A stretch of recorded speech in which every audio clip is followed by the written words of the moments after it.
Olá.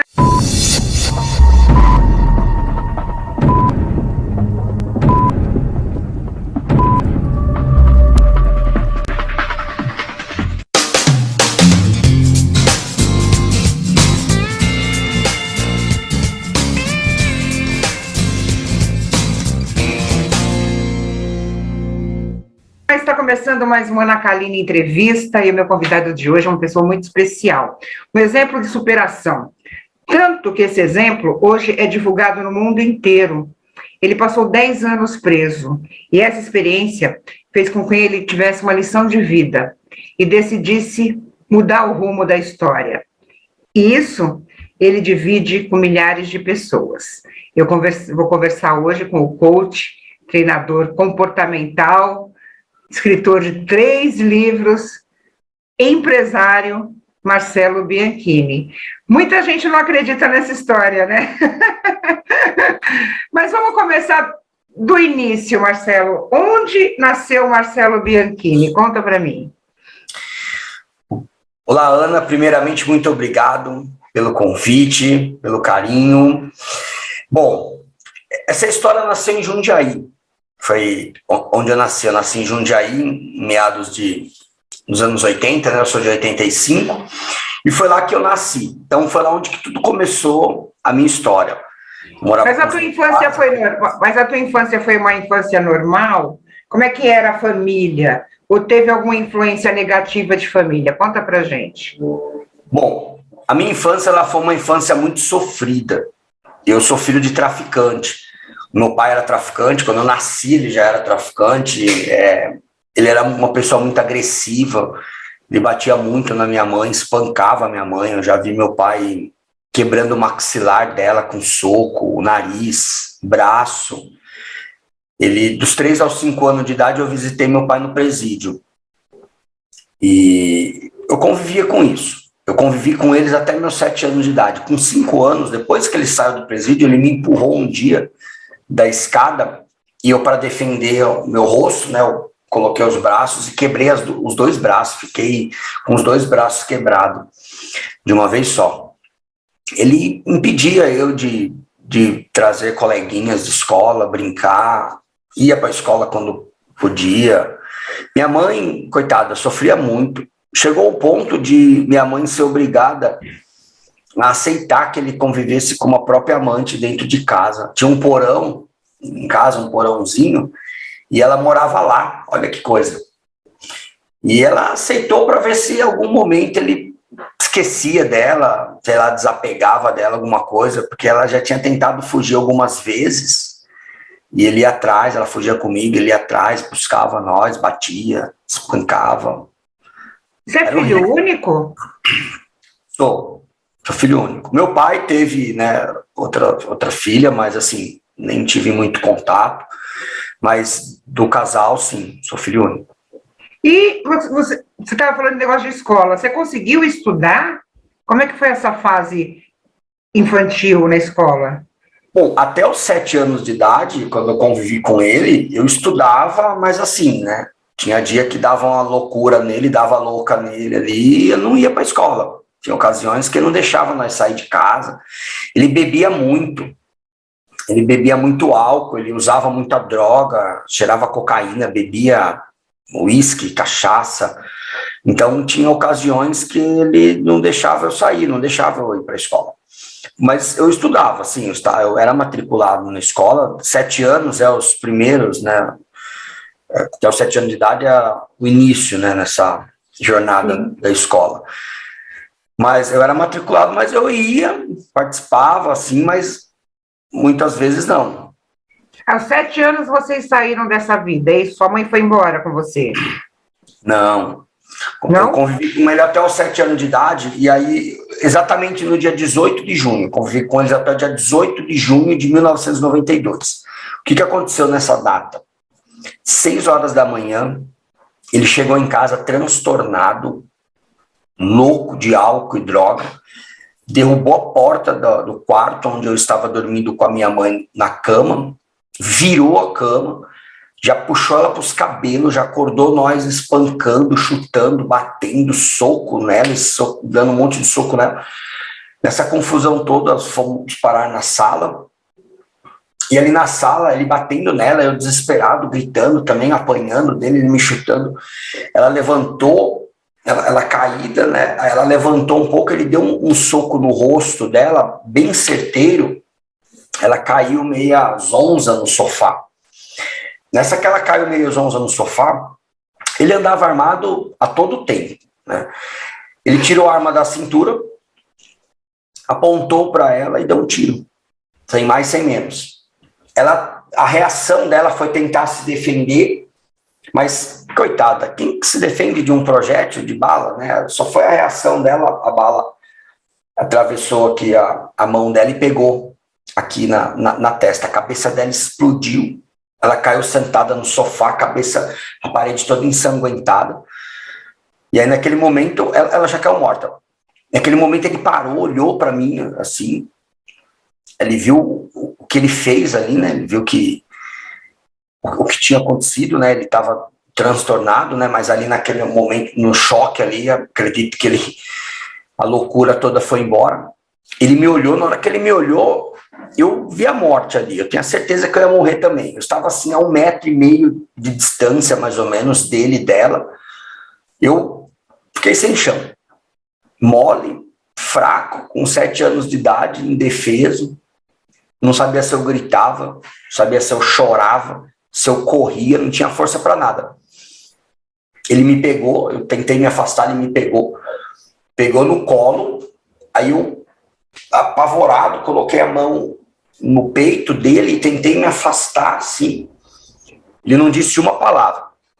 Ele olhando nos meus olhos, assim como eu estou olhando para você, ele colocou a arma embaixo do queixo aqui e apertou o gatilho. A cabeça dele explodiu também, da mesma forma que foi com a minha mãe, e nós caímos, ele caiu por cima de mim. Ele caiu, na verdade, quando ele apertou o gatilho, ele caiu para frente. Eu, no colo dele, fiquei embaixo dele, passei a mão no rosto, estava com o rosto todo ensanguentado, e eu tirei ele de cima de mim. E o que você fez nesse momento? Para que eu pudesse levantar. O que você fez? O que uma criança de 7 anos faz nessa hora? Eu não fiz nada. Eu fiquei paralisado em estado de choque, olhando algo, né, entendendo, né, algo que eu nunca havia presenciado, né, nunca tinha visto uma coisa daquela, né, os dois com a cabeça estourada, todo ensanguentado no chão, eu todo ensanguentado, aquele barulho forte ainda zunindo no meu ouvido. Fiquei meio que em êxtase ali, parado ali. Ouviram isso? Vizinhos ouviram? Como é que foi isso? Na verdade, tiros dentro de casa era comum, os vizinhos já estavam meio que acostumados, né? Aquela época, isso foi em 1992, então aquela época, assim, era diferente de hoje em dia, né? Então, isso não tinha tanta polícia assim, né?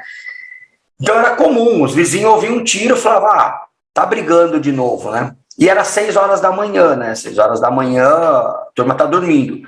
E aí eu fui caminhando, meio mole, meio bambeando, até lá na cozinha, e da cozinha eu gritei para amante dele, que estava no porão, com um tiro no pé, porque ele já tinha batido nela durante a semana e ele já tinha dado um tiro no pé dela. Então ela estava com um curativo no pé. E aí eu fui lá, nem era assim, ouvi os tiros, mas ninguém se surpreendia. E eu fui lá, comecei a gritar o nome dela, aí ela apareceu assim, olhou, aí ela me viu todo ensanguentado, né? Aí ela já imaginou que teria acontecido alguma coisa. Eu falei para ela o que aconteceu, ela subiu, foi lá ver, aí já ligou para a polícia, já ligou para o resgate. E o que aconteceu com você? Onde você foi parar? Bom, eu fui acolhido pelos meus avós maternos. O pai e a mãe da minha mãe.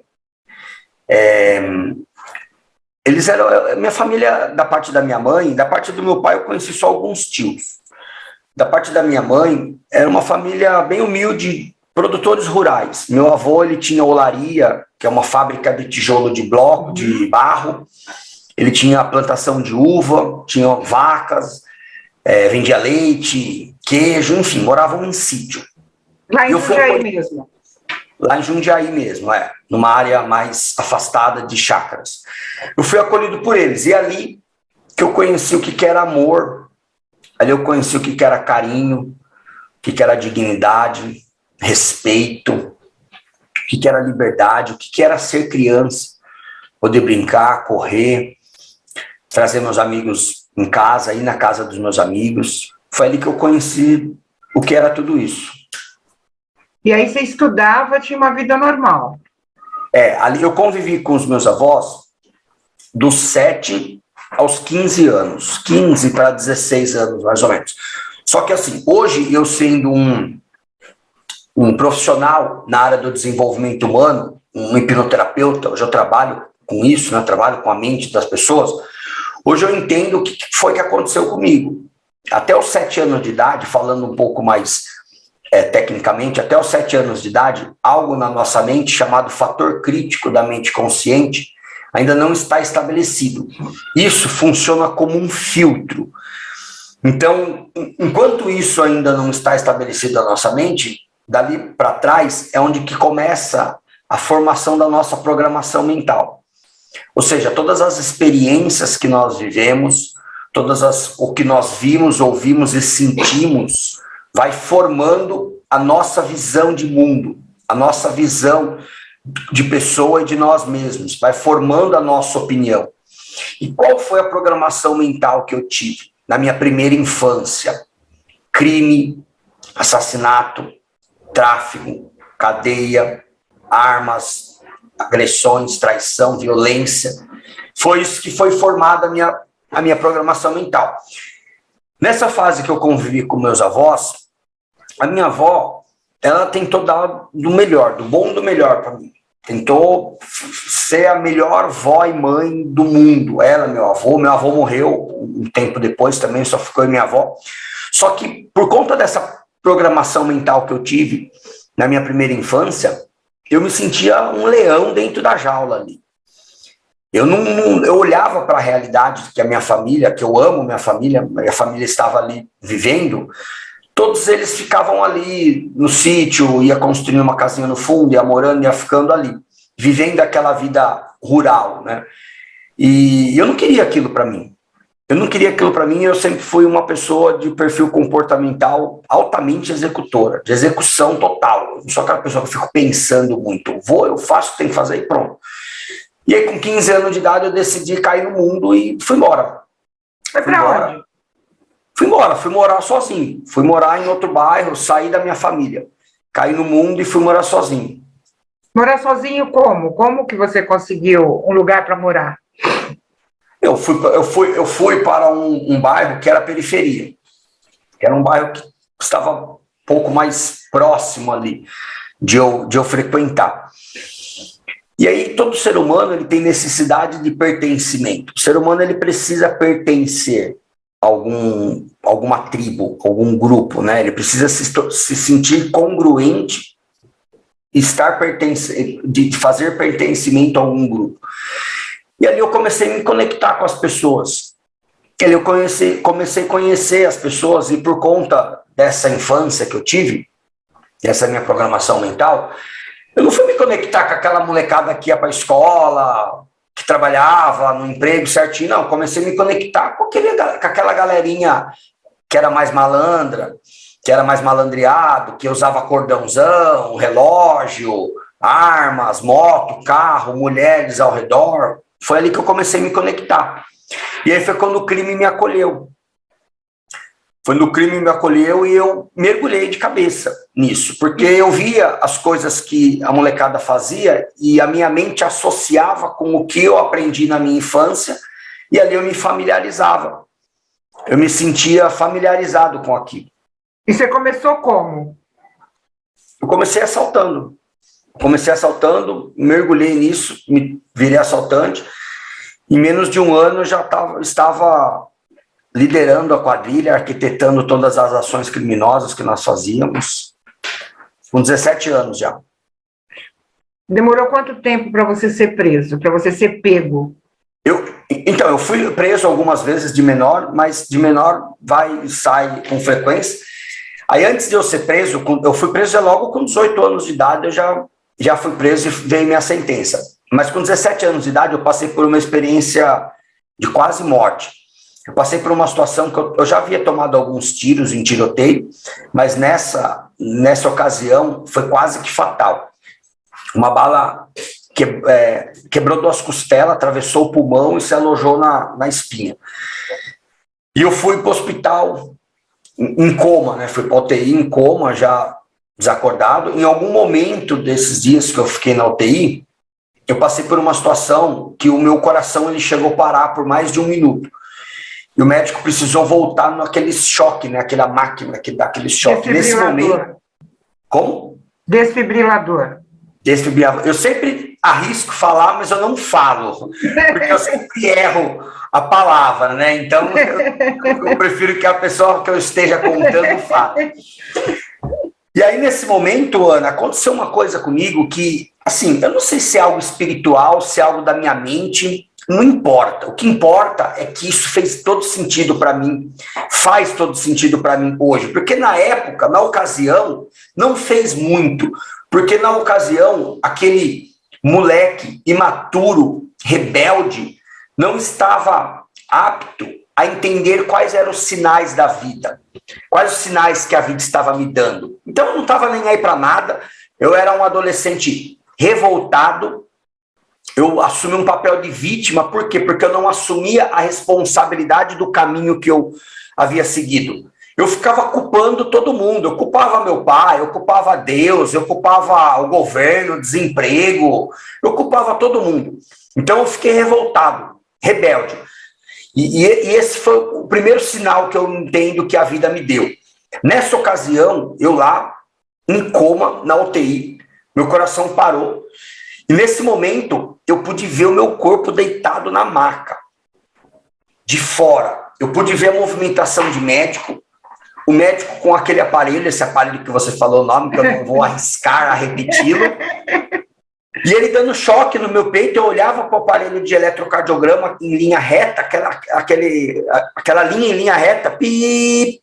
E ali naquele momento eu falei, cara, eu morri, como assim eu morri? Não é possível. E uma coisa eu afirmo para você, Ana, nessa hora até um ateu clama por Deus, porque tipo, Deus, se você existe mesmo, faça alguma coisa aqui para mim, por favor, não me deixe morrer. Porque eu não quero isso, né? Quando você se depara com isso, muitas pessoas, eu vejo muitas histórias de muitas pessoas, cada um tem a sua experiência. Falando que vê túneis coloridos, eu não vi nada disso. Eu só vi o meu corpo ali deitado na maca e eu consegui entender o que estava acontecendo ao meu redor ali. E uma força, me dando força ali, me falando, né? Que não desista. Seu propósito não termina aqui.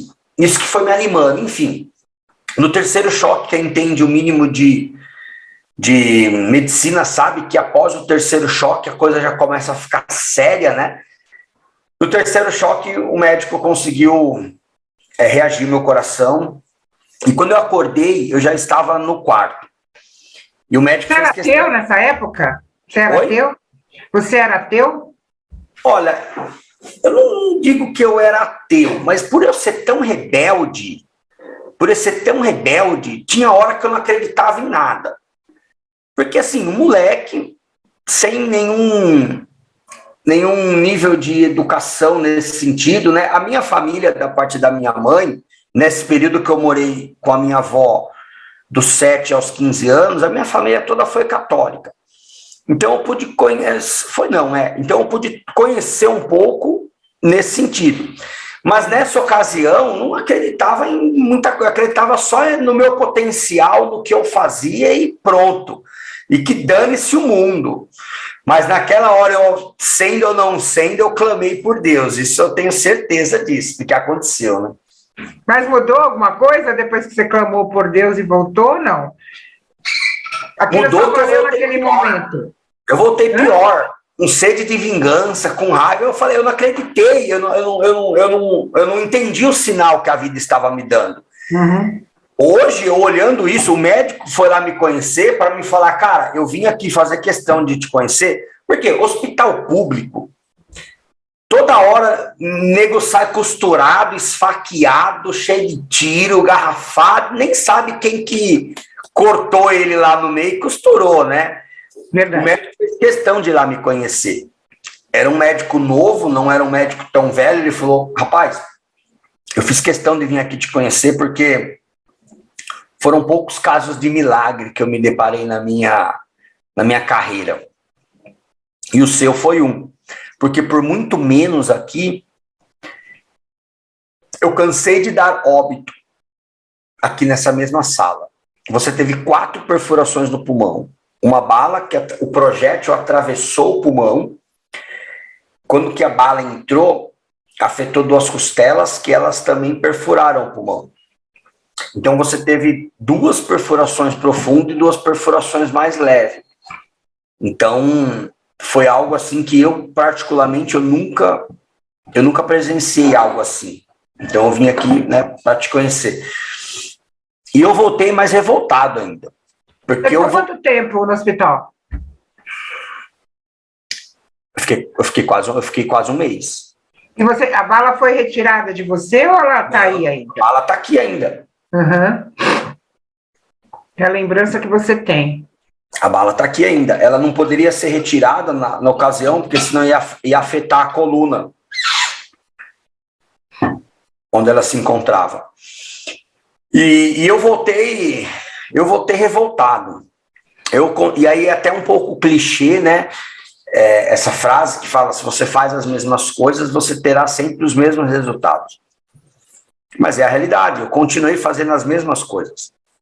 Eu voltei com sede de vingança, eu voltei revoltado, querendo me vingar do que tinha acontecido. Eu continuei fazendo as mesmas coisas, até pior. Só que aí veio a maioridade, fiquei de maior, 18 anos, e aí um assalto frustrado de um supermercado, caixa eletrônico, carro ali na fuga ali, acabou entrando em um tiroteio com a polícia, e mais um sinal aconteceu, porque o nosso carro, nós estávamos em 4 assaltantes dentro do carro, o carro capotou, foi com as rodas para o alto e o carro todo furado de tiro, mais de 30 tiros, e ninguém tomou um único tiro ali. E aí eu fui preso. Chance. Eu fui preso. Aí fui preso, alguns meses veio a condenação. 10 anos de cadeia. E você cumpriu essa pena onde? Eu passei em 16 unidades prisionais no estado de São Paulo. Por que essa mudança toda? Não é por opção, né? É um movimento do sistema prisional de remanejar presos, manda para cá, manda para lá. Até para não se aliarem, né? Até para não criarem... Tem N motivos, né? Acontece alguma coisa no presídio. Primeiro é o seguinte, ó, a unidade que eu cheguei era uma unidade era uma comarca, chamava comarca, que é cadeia pública. Você chega ali, todo mundo que vem da rua chega ali, fica ali por um período enquanto tem as audiências no fórum, para decidir se o preso vai ser condenado ou se ele vai ser absolvido. No meu caso, que fui condenado, após a condenação, aí vem a primeira transferência, que você é transferido dependendo da pena. O meu foi regime fechado, integral, totalmente fechado. Então eu sou transferido para outro regime, penitenciário. E aí essa cadeia foi Jundiaí, né? Eu fui preso lá, eu fui preso em Várzea Paulista, fui mandado para Jundiaí. Na época não tinha o CDP de Jundiaí, que é Centro de Detenção Provisória, que funciona da mesma forma praticamente que a comarca. E eu fui transferido para Lucélia. Mais de acho que, se eu não me engano, 800, quase 1.000 quilômetros. É bem longe. De São Paulo. Aí imagina só, ali eu já estava quase por uns 19 anos de idade, porque foi um processo de sumário, que se diz, né, que é enquanto está indo no fórum, foi um processo de uns 10 meses, mais ou menos, foram várias audiências. Então ali eu já estava perto dos meus 19 anos de idade. Aí você imagina, né, Ana? Eu lá preso, aí vem aquele filme, né? Tudo que você passou na vida. 10 anos de condenação, com 18 anos de idade. Aí eu pensava assim, cara, 50% mais de 50% do que eu já vivi, eu vou ficar preso aqui. E aí você começa a pensar, né? Tudo que você fez, todas as porcarias que você fez, né, nesse período. Enfim, bate aquele arrependimento, mas nesse momento eu estava muito revoltado ainda. Eu estava meio que decidido que aquela vida era a minha vida. Que eu ia viver pro resto da vida dentro do crime. Quer dizer, você achou que fosse passar 10 anos, sair, fazer de novo, ser preso de novo, sair, fazer de novo, ser preso de novo, até acabar a tua vida. Esse era o filtro de visão de mundo que eu tinha da minha vida. Eu até falava que filho de peixe, peixinho é. Eu nasci para ser isso. O crime está no meu sangue. E assim, é igual eu vejo pessoas falarem, mineiro é preguiçoso, com todo respeito aos mineiros, adoro mineiro, tá? Nada contra. Mineiro é preguiçoso, tá no sangue. Alemão é teimoso, tá no sangue. Igual eu falava isso, falava assim, o crime tá no meu sangue. Não tem nada no nosso sangue. São rótulos, eu digo que são rótulos que nós aceitamos que outras pessoas instalem em nós, que sufoca a nossa essência, o que nós realmente somos. E aí, hoje em dia, né, com a era da internet, redes sociais, as pessoas se comparam muito. As pessoas querem ser o que os outros são. Isso eu chamo de ausência de presença. A pessoa nunca quer estar no lugar que ela está. E ela acaba sufocando a sua própria identidade. Foi isso que aconteceu comigo. Eu não nasci para ser um criminoso. Ninguém nasce para ser um criminoso. Só que eu permiti que isso acontecesse. E eu fugia da minha responsabilidade de que eu havia escolhido aquele caminho para preencher um vazio que tinha aqui dentro. E eu ficava procurando culpados. Mas não tem culpados na nossa vida. Ninguém deve nada para nós. Nós somos responsáveis pela nossa realidade. Sim. A vida que nós vivemos... A questão do livre-arbítrio, né? Exatamente. A vida que nós vivemos, nós só vivemos a vida que nós vivemos e somos quem nós somos por responsabilidade nossa. Não do outro. Só que vai colocar isso na cabeça de um revoltado com 18, 19 anos, preso, quase morreu diversas vezes, fez várias ações criminosas, condenado 10 anos de cadeia, lá em Lucélia, 800 quilômetros de distância de São Paulo, sendo sustentado pelo governo no meio de um monte de criminosos de todo tipo, convivendo no lugar mais hostil que o ser humano pode conviver.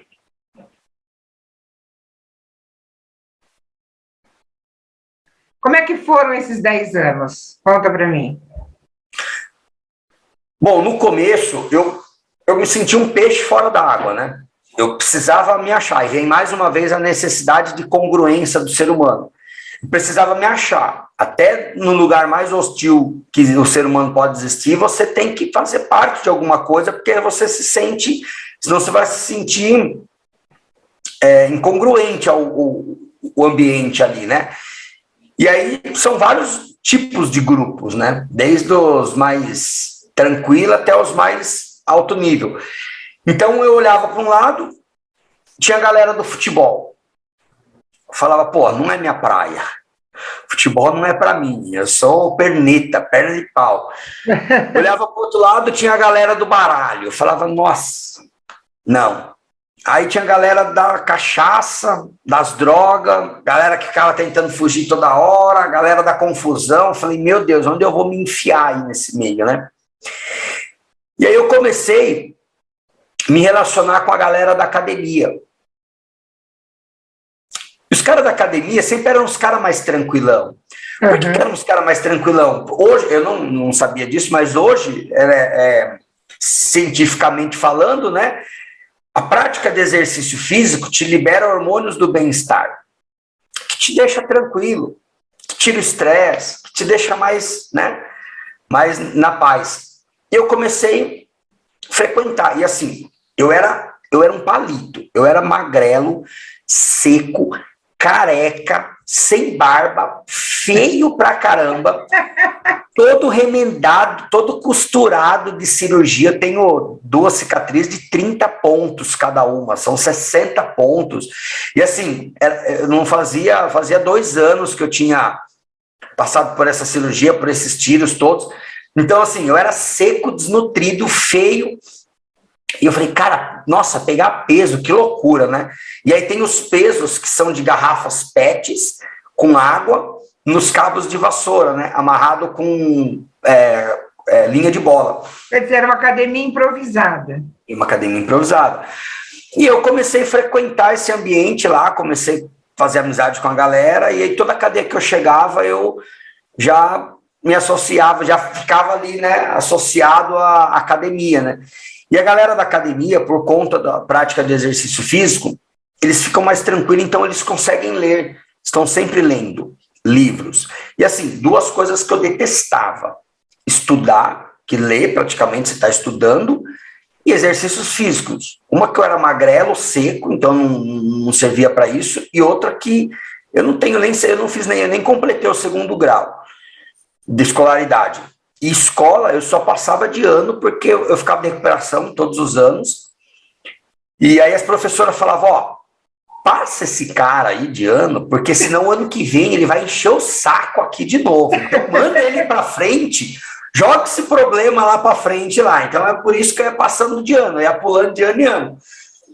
E eu falei, cara, olha que loucura, né? No lugar mais hostil que pode existir, eu que nunca pratiquei exercício físico, estou fazendo musculação à tarde, pulando corda de manhã e correndo em volta da quadra e lendo livro o resto do dia. Isso, Ana, durante uns 7, 8 anos mais ou menos, isso foi me permitindo, eu automaticamente, inconsciente, eu fui me permitindo a se tornar uma nova versão. Porque eu era muito revoltado e isso foi acalmando aqui. Fui ficando mais tranquilo, fui passando a ter outras visões através da leitura, do estudo, das coisas que eu aprendia.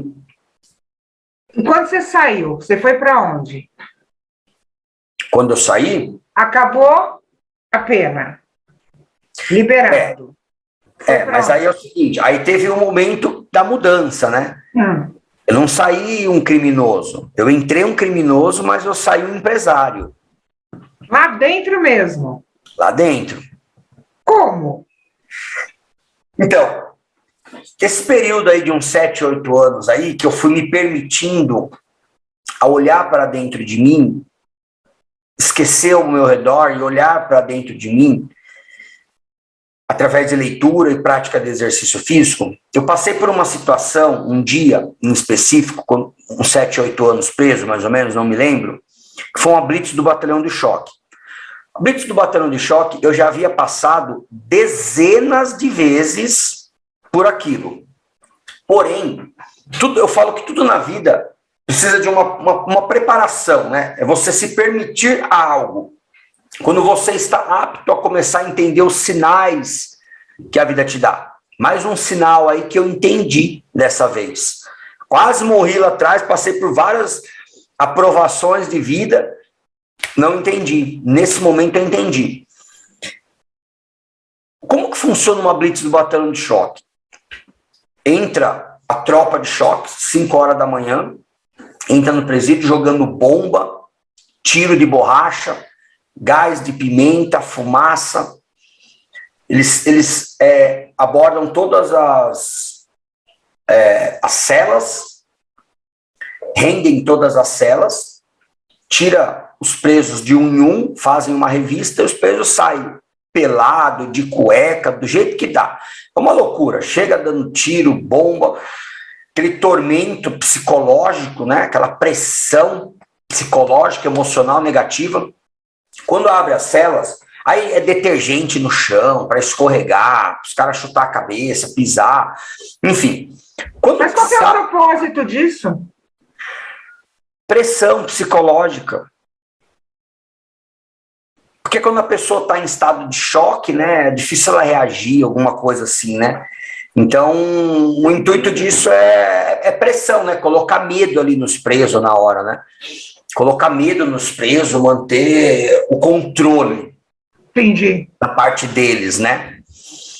Mas assim, tá todo mundo desarmado, todo mundo pelado de cueca, com a mão na cabeça, os caras tudo armado de bota, escudo, né? Mas enfim, nada mais é do que uma covardia, né? Ali é um abuso de autoridade total, uma injustiça total, desumano, desnecessário totalmente. Mas enfim, é o método que eles usam, né? Até hoje isso acontece, Marcelo? Você tem informação disso? Ah, não, sinceramente, eu acredito que sim. Eu não tenho mais contato, não tive mais contato, mas eu tenho certeza que sim. Isso é algo que acontece há décadas, acho que desde quando existe o sistema prisional, o tratamento com os presos é assim, porque o sistema ele não regenera ninguém, Ana. Não. O nosso modelo nunca. Não existe um regime, uma conduta para um reeducando que entra dentro do sistema prisional que sai diferente por conta do regime e da conduta lá dentro. Não. Tanto que o meu caso não tem nada a ver com o ambiente que eu vivi, com o tratamento, com a conduta, com o dia a dia. Não tem nada a ver, foi algo interno. Foi algo interno, talvez até algo espiritual, né? Acho que Deus parou um momento, olhou para mim e tocou em mim ali e falou: muda de vida, que o seu caminho não é esse, né? Alguma Você coisa vai ser diferente, né? É. E nessa blitz, o que aconteceu? Eu estou entre os 2% da população carcerária que sai melhor do que entra, né? Que sai ou diferente, ou melhor ou diferente, né? 2%. 98% da população carcerária no Brasil saem pior do que entram. Entra um bandidinho de farol, de celular, e sai um líder de quadrilha, um líder de facção. Entende? Então, assim, nessa ocasião, quando que abriu a cela que eu saí, aí passa por praticamente um corredor, e os caras ficam tudo com os escudos, cachorro, cacetada e tal, detergente, os caras caem no chão, pisa por cima, chuta, pressão, grita, xingando. Quando eu cheguei no final, eu estava com 2 tiros de borracha nas costas, algumas cacetadas nas costelas, na cabeça, minha cabeça meu ouvido zunindo, minha cabeça meio zonzo ainda. Quando eu sentei no fundo, no pátio no pátio da quadra, né, quando eu sentei no fundo, de cabeça baixa, assim, eu estava com um impacto emocional, um forte impacto emocional negativo tão grande, mas tão grande, que eu achei que meu coração ia infartar. Porque eu não estava me aguentando ali, todo tremendo inteiro, machucado fisicamente e emocionalmente. E aí, naquele momento, eu me senti no fundo do poço. Naquele momento, eu vi que eu havia fracassado na minha vida. Naquele momento, eu me senti um nada, eu me senti pior do que um lixo naquele momento. Eu vi o quanto o caminho que eu escolhi seguir me deixou impotente na minha própria vida. E ali eu fiz uma promessa para mim mesmo que eu nunca mais ia passar por aquilo. E ali eu impulsionei algo que todos nós seres humanos temos, que nos fazem seres humanos. É um dom que nos faz seres humanos. Os cachorros não têm isso, que eu chamo de autoconsciência. O que é autoconsciência? É o dom de você se questionar. Por que eu estou aceitando passar por isso? Por que eu estou repetindo todos os padrões do meu pai? Por que eu estou aceitando isso? E muitas pessoas, e aí levando para a realidade, né, de outras pessoas, por que eu estou aceitando um relacionamento tóxico e abusivo? Por que eu estou aceitando um emprego que não vai me levar a lugar algum, que só me suga, e só serve para pagar as contas? Por que eu aceito amizades tóxicas ao meu redor? A autoconsciência ela é muito poderosa. Quando você faz bom uso desse dom que nós seres humanos temos, você se liberta de muitas coisas. Você passa a ter uma clareza e uma visão que aquilo que você está fazendo não é o caminho que vai te levar aonde você deseja chegar. E eu falei, cara, esse caminho que eu escolhi, ali eu assumi o protagonismo da minha vida. Ali eu deixei de ser um coadjuvante, eu deixei de ser uma vítima. Eu chamo de síndrome do coitadismo.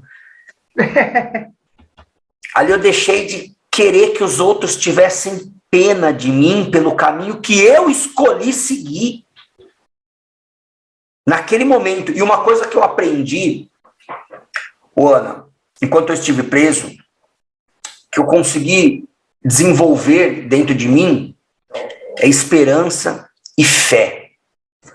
E quando eu falo de fé, não é uma crença religiosa. Não é fé em uma religião ou em algo maior. Não. É fé em si mesmo. Fé é você saber que todas as possibilidades são contra você, mas você saber que você tem capacidade de consegui-las. Fé é você saber que você ter certeza que você caminha no inferno na esperança de um dia alcançar o céu. E sem desanimar. Isso é fé. E foi essa fé. Eu ouço uma frase muito bonita. Fé é o possível. Né? Fé Exatamente. é a certeza de que tudo é possível. E que a gente opta, né? A vida te dá os caminhos. Você foi pelo caminho errado e, de repente, você resolveu optar pela regeneração, vamos dizer assim, uma nova pessoa. Eu vou ser outra pessoa. Foi isso que aconteceu com você, lá dentro do presídio. Exatamente. E ali sentado, Ana, eu tomei uma única decisão. Olha o poder da decisão. Porque na nossa vida nós fazemos escolhas e renúncias a todo momento, seja nas pequenas e grandes coisas. Esse é o poder da decisão de alto impacto. Eu tomei uma única decisão, sentado ali, todo ferido emocionalmente e fisicamente. Minha alma estava ferida ali, meu coração, minha mente, tudo, minha integridade, minha dignidade, meu ego, tudo ali estava ferido, tudo estava destruído ali. Eu estava totalmente desconfigurado ali naquele momento. E é nesse momento, quando você chega no fundo do poço, Ana, você tem lições que você jamais irá conseguir tê-las no topo. Quando você está aqui, no fundo do poço, e a primeira decisão que você tem que tomar é de querer parar de cavar. Porque se você chega no fundo do poço, foi você que cavou. Só que você só sai do fundo do poço quando você parar de cavar. Ali eu decidi parar de cavar. Eu não havia saído do poço ainda. Eu decidi parar de cavar. E a decisão que eu tomei foi de ser uma pessoa de valor. Se tornar uma pessoa de valor. Viver de acordo com os meus valores. Ser fiel a eles. E gerar valor na vida das pessoas. Uma decisão que mudou toda a minha história. Da minha vida, da minha família, dos meus filhos, dos meus netos, que ainda não tinha, mas hoje eu já tenho, já sou avô. Você já tinha filho, né? Quando você foi preso. Já tinha filhos. E aquela decisão, aquele desejo ardente de mudança, porque o ser humano, Ana, ele só muda através de duas forças. Isso é primitivo. Se livrar de uma dor ou satisfazer um prazer. E aquele momento, aquela dor estava muito forte. E eu decidi com todas as forças que eu tenho, com a minha alma, com o meu coração, com as minhas células, que naquele momento eu se tornaria uma pessoa de valor. Por que eu tomei essa decisão, Ana? E assim, foi inconsciente, tá? Foi uma coisa interna, mas hoje eu tenho clareza disso. As pessoas, elas querem se tornar umas pessoas de sucesso, rica, milionária, construir empresa, ter um relacionamento incrível, ser um super-herói para os seus filhos, viajar ao mundo, só que a primeira decisão que elas têm que tomar é interna, é de quem ela quer ser. Qual o ser humano que ela quer se tornar? E qual o propósito que ela quer criar para a vida dela. Não olhar para o externo, olhar para o interno. Depois dessa decisão, o tempo passou, eu li muita bibliografia na minha vida. Ah, é? E eu entendi que as pessoas de sucesso eram empresários. E eu sempre tive esse espírito de liderança, por ser uma pessoa de execução. E eu decidi que quando eu saísse, eu ia ser um empresário. E aí, exatamente no dia 21 de abril de 2014, eu conquistei a tão sonhada liberdade, saí de cabeça erguida, sem nem dever satisfação para a justiça. E foi um começo muito difícil. O que eu mais ouvia eram as pessoas dando risada na minha cara e falando assim, acorda para a vida, cara. Você é um excluído da sociedade. Nós somos, né? Porque eu falava com muitas pessoas também que tinham passado por isso. Nós somos excluídos da sociedade. Ninguém vai te dar emprego. Ninguém vai abrir as portas para você. Quem que vai te dar uma oportunidade, cara? Melhor você voltar a roubar para os seus filhos não passar fome. Era isso que eu mais ouvia. E nós não estamos falando de muito longe, não. Nós estamos falando de 2014. Sim. Tem aí 8 anos. Agora em abril faz 8 anos. Dia 21 de abril faz 8 anos que eu conquistei minha liberdade. E aí eu tinha uma casa de herança. Apenas isso. Que era a casa que você morava com seus pais. O que eu tinha. Onde tudo aconteceu. Meu avô vendeu para não ficar com a casa da tragédia, né? Ah, tá. E aí comprou outra. Ali era meu recomeço. Era tudo que eu tinha. Eu fui lá, vendi não, queimei, né? Porque uma casa abandonada, um ex-presidiário, saindo agora, precisando de dinheiro, o povo aproveita, né? Mas enfim, foi um dinheiro abençoado que me fez eu recomeçar a minha vida. E eu morei de favor 10 meses na casa do filho de um amigo, de um senhor já, que tinha ficado preso comigo. Em Itapevi. Fiquei 10 meses morando de favor lá. E aí tinha um amigo que eu fui atrás, que ele era empresário quando eu fui preso, e eu fui lá e falei, cara, eu preciso de uma direção, eu preciso de uma visão, cara, eu preciso que você me dê um norte, porque eu já sou um empresário, eu sou uma pessoa do bem, eu sou uma pessoa de valor, eu decidi isso. Só que eu não sei em que ramo que eu atuo ainda.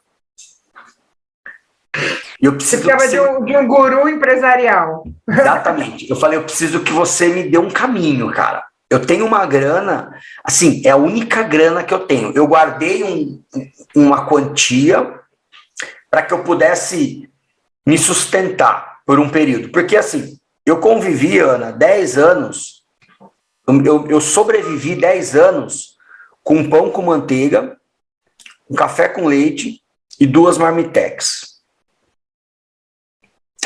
Então era isso que eu precisava para sobreviver, e água. Eu já estava morando de favor, o cara falou, você não precisa me dar R$1 aqui, você pode ficar aqui o tempo que for preciso, nós acreditamos em você, no seu potencial, e nós vamos te ajudar. E eu morava lá, eu dormia, né? Eu ia lá, só dormia, voltava, tomava um banho, tinha lugar para ficar. E aí o cara falou assim para mim, ele falou, cara, olha para o ramo de transportes terrestres. Caminhões, transportadores, isso movimenta o Brasil, cara. Eu acho que você não vai ficar sem emprego de jeito nenhum.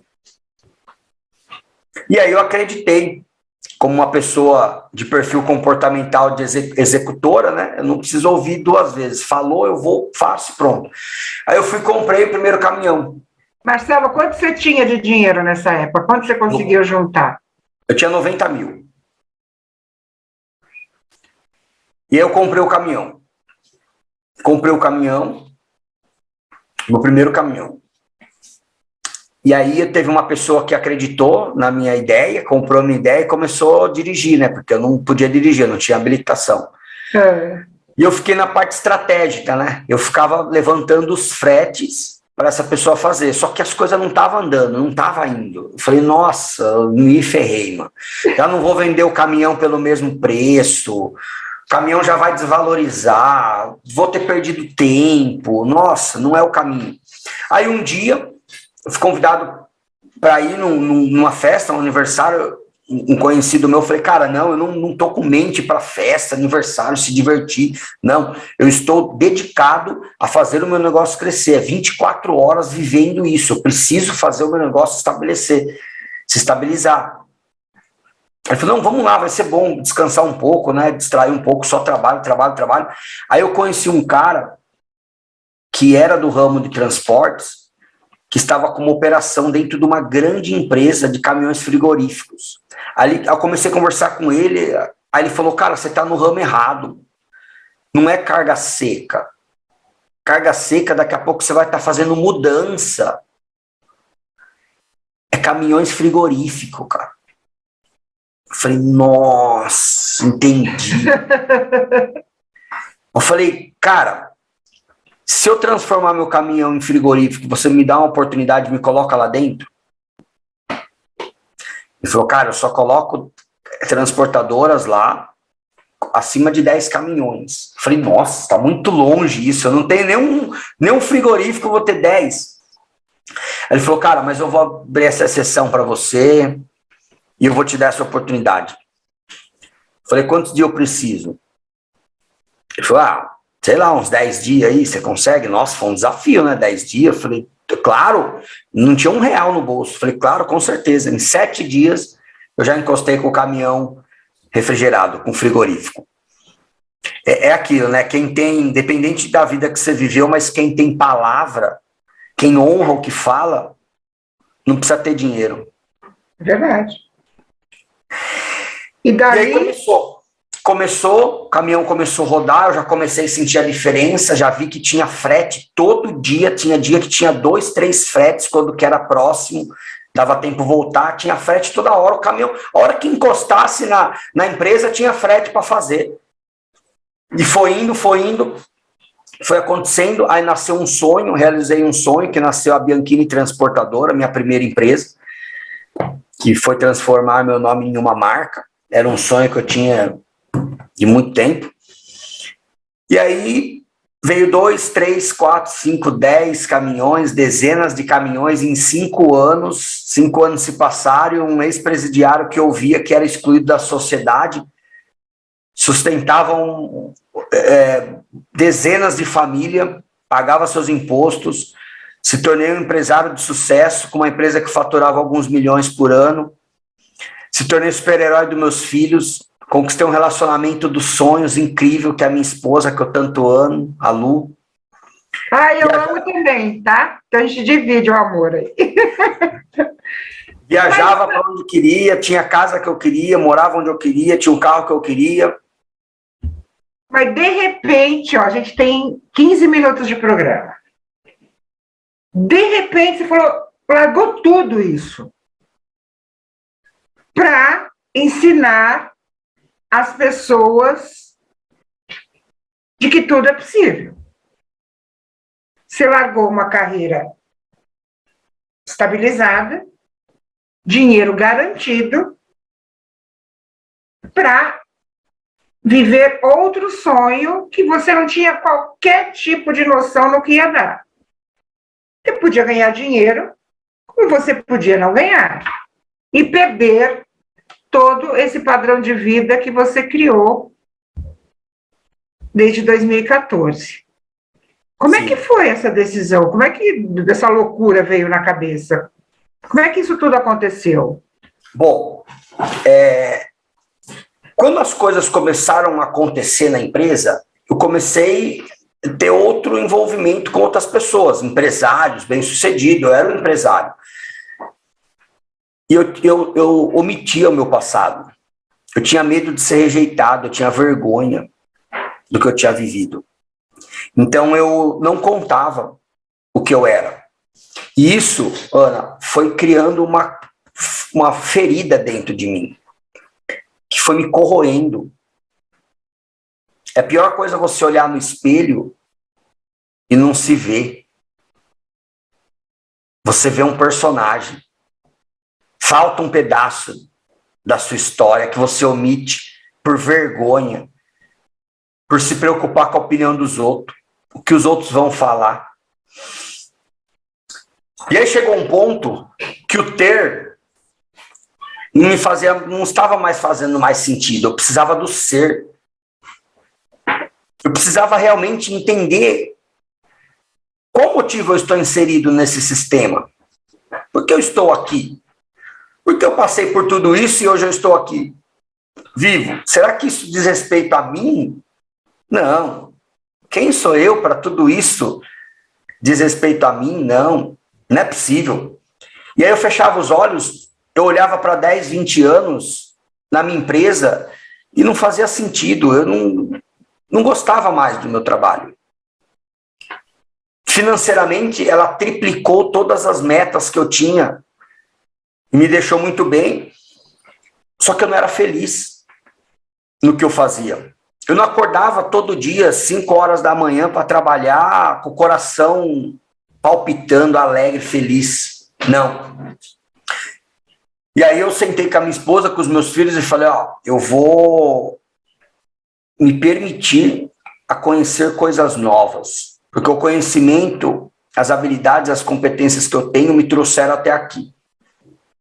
Se eu quero algo mais, eu vou ter que engolir o orgulho, engolir a arrogância, vestir a sandália da humildade, sentar na mesinha, na cadeirinha do estudante e aprender coisas novas. E eu mergulhei em cursos, treinamentos, imersões, fui terceirizando a empresa cada vez mais. E eu conheci o desenvolvimento humano. Conheci o desenvolvimento humano, me formei hipnoterapeuta, coach, PNL, inteligência emocional, diversas outras formações. Abri um consultório, me conectei muito com a missão de um hipnoterapeuta, que é trabalhar regressão, ressignificar traumas antigos, problemas das pessoas, se livrar das pessoas de tendência a suicídio, pessoas de tentar se matar, depressão, enfim. Eu me conectei muito com isso, porque eu sentia que meio que um dever de poder fazer pelo próximo o que foi feito por mim um dia, porque eu saí das trevas e vim para a luz. E teve um caminho aqui, interno e externo. Uma forma de retribuir, né, o que você ganhou. Uma forma de retribuir. E eu comecei a atender pessoas, e eu falei, cara, é isso que eu quero fazer pro resto da minha vida. E aí eu fiz algumas mentorias, contei a minha história para algumas pessoas, e algumas pessoas grandes aí do mercado falou, cara, você não tem que esconder sua história, cara. As pessoas precisam de ouvir sua história, por muito menos as pessoas se vitimizam. Sua história vai ser fonte de inspiração e um símbolo de esperança para aquelas pessoas que não têm perspectiva de melhora de vida, porque elas vão olhar para a sua história e vão falar assim, cara, se esse cara conseguiu, quem sou eu para achar que eu não consigo também? E aí isso foi muito libertador para mim.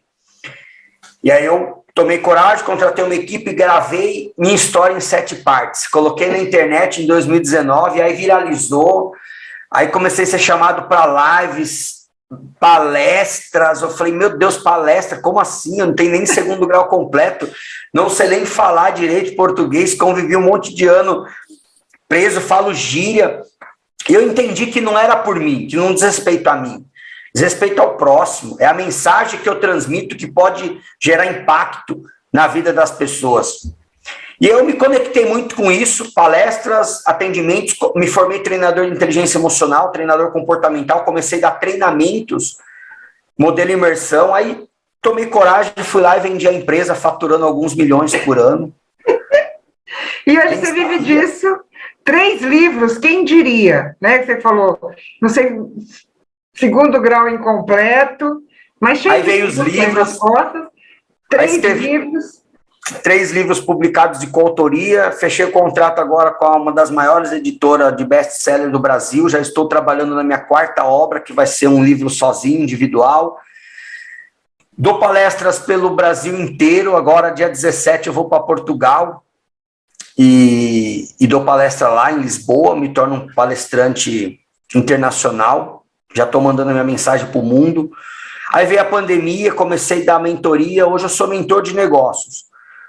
Eu sou treinador comportamental, mentor de negócios. Hoje eu trabalho a área comportamental, emocional, mental da pessoa, que é a base de tudo, e ajudo ela a estruturar um negócio, criar um negócio, estruturar, escalar, para que ela possa se tornar uma pessoa de sucesso também, assim como eu me tornei. E aí, se você perguntar assim para mim hoje, Marcelo, mas e o faturamento? Eu não faturo nem 30% do que a minha empresa faturava, mas eu sou feliz.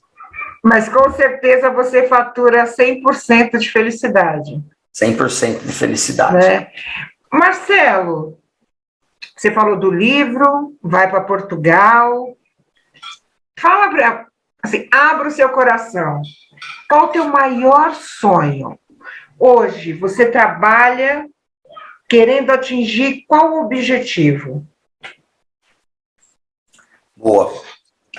Hoje, a minha missão de vida hoje Ana, isso é um trabalho a longo prazo, eu sei, mas eu já comecei esse trabalho, eu já faço trabalhos sociais, filantrópicos, dentro das comunidades, dou palestra dentro das comunidades, estou quase conseguindo ir palestrar dentro dos presídios, principalmente os que eu já passei. Hoje a minha missão de vida é o quê?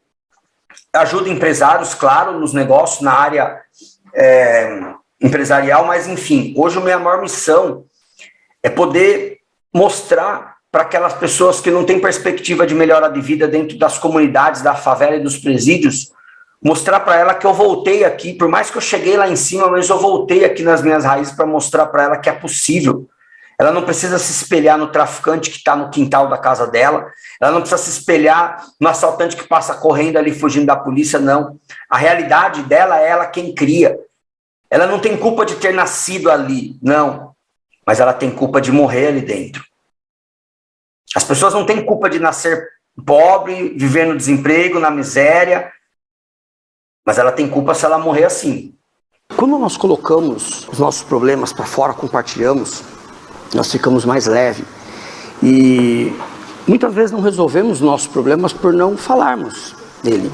Centralizamos, guardamos tudo para nós. A única coisa que eu quero deixar claro aqui, a princípio, que é, eu sou um cara que há alguns anos atrás, eu vivi uma vida de merda, medíocre. E eu saí de um cenário de ex-criminoso, ex-presidiário e me tornei um empresário de sucesso. Perdido, sem saber o que fazer, olhando minha mãe assassinada na minha frente.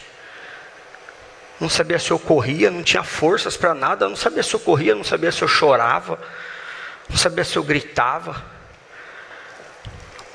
Quando ele olhou para mim assim, eu vi a morte. Eu tinha certeza que eu ia morrer. E aí naquele momento ele parado, em estado de choque também. Me desculpe da palavra, mas quando ele viu que ele fez merda, né? Ele viu a besteira que ele fez. Ele travou, eu também fiquei travado, os dois ficaram travados ali. Aí ele me pegou no colo. E nessa que ele me pegou no colo, eu tentei me afastar um pouco dele, porque eu só vi um monstro ali na minha frente. E aí ele olhando assim, da mesma forma que eu estou olhando no olho de vocês, ele não disse uma palavra. Ele colocou a arma embaixo do queixo e apertou o gatilho. Entende? Então, hoje a minha filosofia de vida é contra o vitimismo.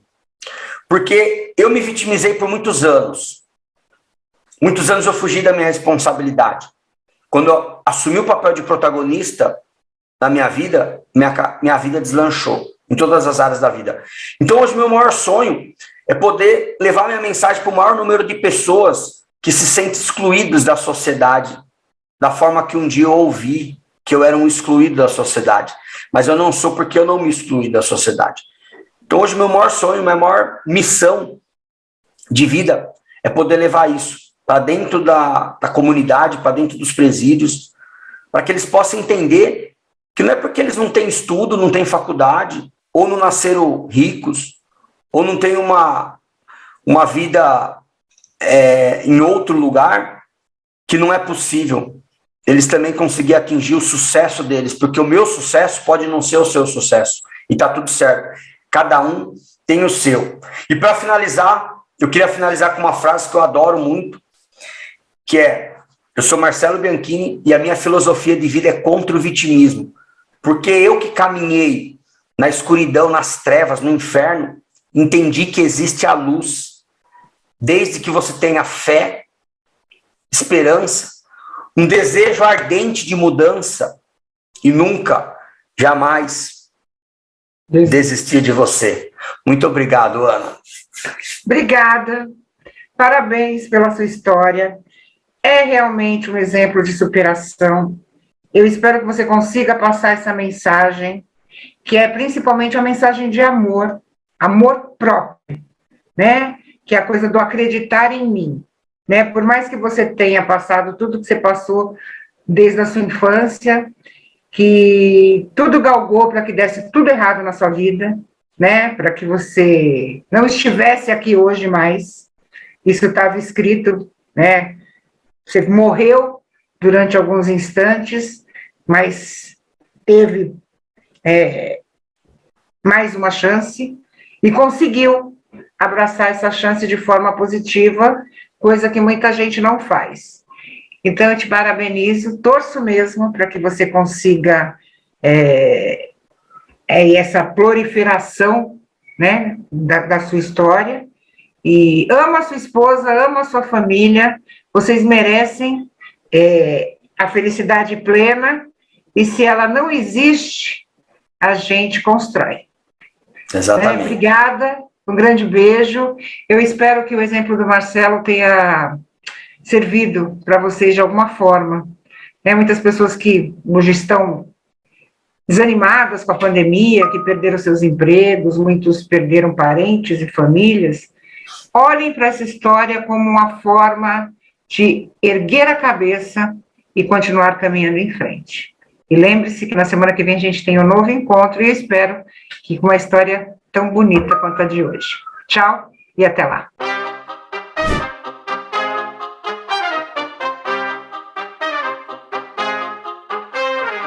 Marcelo Bianchini!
que mudar?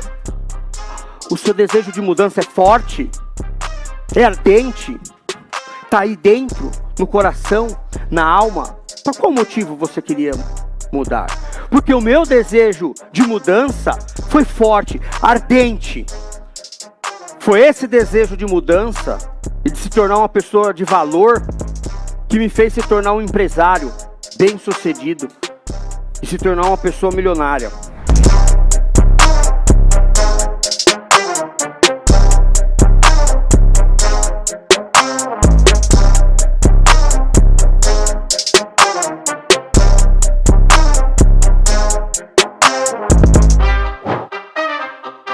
Ana, Diego e todos vocês que doaram no evento Arrasta Pra Cima, a gente está muito feliz aqui no campo de refugiados de Zaleca para mostrar para vocês o resultado desse evento lindo, a parte, né? Porque tem muito a ser feito ainda. Então a gente já está construindo 27 casas, como vocês podem ver aqui atrás. Todas essas aqui são casas sendo construídas com as doações do evento Arrasta Pra Cima. São pessoas que estavam vivendo em situações de muita vulnerabilidade. Então a gente agradece de coração todos que estão doando, todos que doaram. E a gente espera vocês aqui, Jonas e Diego, para a gente ver aqui em loco todo o resultado desse evento lindo. Beijo grande, muito obrigada.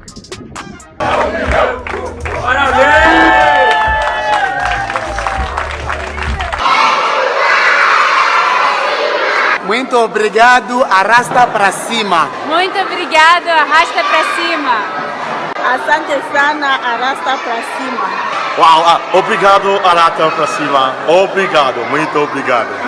Asante sana, Arrasta Pra Cima.